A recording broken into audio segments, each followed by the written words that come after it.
Bonjour tout le monde, j'espère que vous allez bien. Ici votre frère l'Afro-Canadien. Aujourd'hui, je vais évoquer un sujet que beaucoup de personnes ne comprennent pas en fait. Parce que des fois en aparté, je reçois des gens qui m'écrivent en disant qu'on vous a sauvé de la famine. Vous qui êtes arrivé au Québec, vous ne mangiez pas 3 fois par jour en Afrique ou dans les Caraïbes. Vous aviez faim, mais le Québec et le Canada vous a donné au moins l'opportunité d'avoir 3 repas par jour, en fait.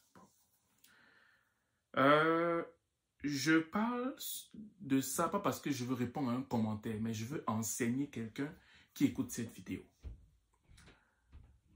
La notion d'avoir faim, la notion de juger qui a faim et qui n'a pas faim dépend du milieu, dépend de l'environnement dans lequel on se trouve.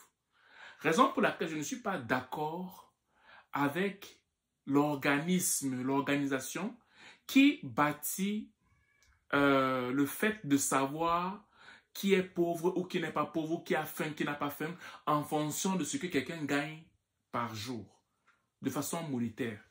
Tu vois, par exemple, on entend souvent qu'on va te dire que dans tel pays, quelqu'un va gagner peut-être, va s'en sortir. Je pense qu'il vit avec $1 par jour. D'autres, c'est peut-être $20 par jour. D'autres, peut-être, c'est $15 par jour. Et sans surprise, tu te rendras compte qu'en Afrique, c'est un chiffre c'est le chiffre le plus bas en Afrique, en fait. Et les gens vont prendre ça pour dire que, par conséquent, vu que l'argent que tu as est bas, ça veut dire que tu ne manges pas à ta faim. Qui vous a dit que tout se tourne autour de l'argent? Tout ne se tourne pas autour de l'argent. Ce n'est pas parce qu'en Occident, c'est tellement individualiste que vos calculs vont aussi marcher en Afrique ou dans les Caraïbes. Je te prends un exemple. Dans ces calculs-là, on ne considère pas la solidarité africaine. On ne considère pas le fait que quelqu'un peut ne pas avoir mangé, ne pas avoir d'argent. Mais à cause de la solidarité, il va avoir un petit bout de pain par-ci, il va avoir un petit bout de pain par-là, il va avoir un petit bout de pain par-ci, par-là. Non. Ne vous basez pas sur les documentaires qu'on vous montre. Parce que généralement, on va vous montrer des documentaires où ça va être peut-être un camp de réfugiés. Ça, c'est temporaire. Ça va être des situations où c'est tellement grave, où il y a eu un incident qui fait en sorte que les gens ont faim et ils n'ont peut-être pas mangé de façon temporaire. Ce n'est pas permanent. Je vous dis la vérité qu'il n'y a pas un enfant qui va sortir d'Afrique. Il est orphelin. Il sort le matin, le soir, il rentre sans avoir mangé même un petit bout de pain. C'est impossible. Je dis, il n'y a pas un enfant en Afrique. N'étant pas dans une zone, n'étant pas dans une zone où il y a peut-être des réfugiés, où des gens doivent rester cloîtrés quelque part en attendant que les papiers administratifs soient résolus, ou bien une zone de guerre. Je dis un pays normal en Afrique, que même si quelqu'un a la pauvreté, il ne peut pas manger quelque chose à cause de la solidarité africaine. Même si c'est un bout de manioc qu'il va avoir, un doigt de plantain qu'il va avoir, quelque chose, il va quand même manger. Peut-être pas à sa faim, mais il va quand même manger. Mais ça, dans le calcul que les Occidentaux font en disant qu'il faudrait que quelqu'un devrait normalement avoir tel montant par jour pour qu'on puisse estimer approximativement si la personne mange bien ou si la personne ne mange pas bien.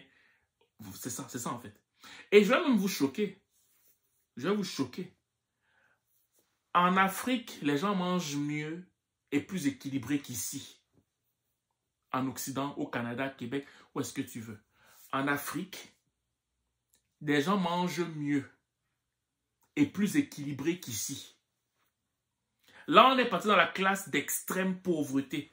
Dans la classe d'extrême pauvreté, quelqu'un ne va peut-être pas manger à sa faim, mais il va quand même manger. Ce qu'on ne vous dit pas dans les médias, ce qu'on ne vous dit pas dans les documentaires. Bon, maintenant, quand on monte vers la classe moyenne, les gens mangent. Je ne parle pas de la classe bourgeoise. Je te parle, si on doit comparer de classe moyenne africaine à classe moyenne québécoise, canadienne, les gens mangent mieux et équilibré en Afrique qu'ici.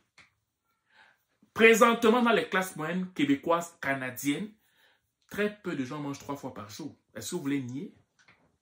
Je dis présentement, dans la classe moyenne. Si tu manges 3 fois par jour, Tu manges de façon très bâclée. Pourquoi? Parce que tu dois tenir jusqu'à la fin du mois à cause du coût de la vie.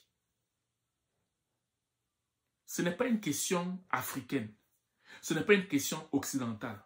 C'est que présentement, à l'instant T, malgré le coût de la vie élevé, en Afrique, dans les Caraïbes, si on compare de classe moyenne à classe moyenne, les gens mangent mieux qu'en Afrique ici.